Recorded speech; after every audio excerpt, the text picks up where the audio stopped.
the idea of strength's been bastardized a bit, you know, by strength athletes and then by scientists and academics, because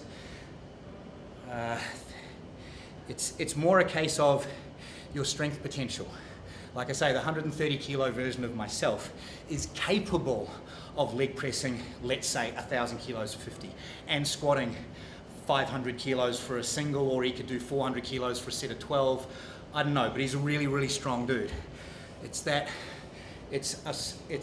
capability. You look someone like Phil Heath. Phil Heath, the laziest, worst training Mr. Olympia of all time. But that doesn't mean he's not capable of lifting ridiculously massive weights. He just doesn't need to. He can get to the same level of development and performance without doing the work. Lucky him. The rest of us, we can't do that. You know, not with the same technology or anything else like that. We just can't do that. No one can train like Phil and look like Phil. So the thing is that from the only way to measure where my strength potential is at is by training to it. I train to the limit of my limit. And once I've done that, I'm done. There's nothing left.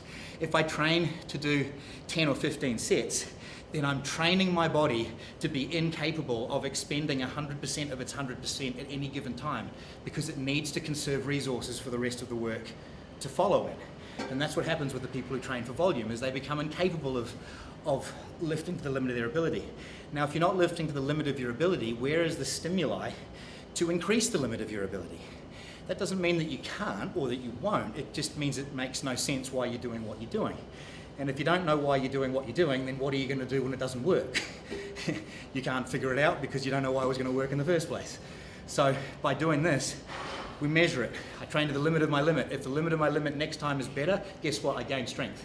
Guess what? If it's gone up, it's gone up. Does that mean I have more muscle? I don't know. But certainly if it didn't go up, I know that I don't have any more muscle. And if I keep on going up and up and up and up, if I put 100 kilos on my squat in the next 12 months, well shit, at some point in time, I had to put that 100 kilos on my squat. So if I'm not bigger, what that means is I should have been lifting 100 kilos more at the start of the year. Clearly, if the same amount of muscle can lift, you know, much more weight, then I was just half-assing it a year ago. So you get all these guys going, oh, I know a mate of mine who put 100 kilos on his squat and he didn't get any bigger. It's like, yeah, he finally pulled his finger out his ass and started lifting with the capability that he had all along. And that's where the confusion comes between strength and capability and what you do. You know, people go, well, I benched 100 for 5 and that was all that I felt like doing, so therefore that's my strength. No, it's not.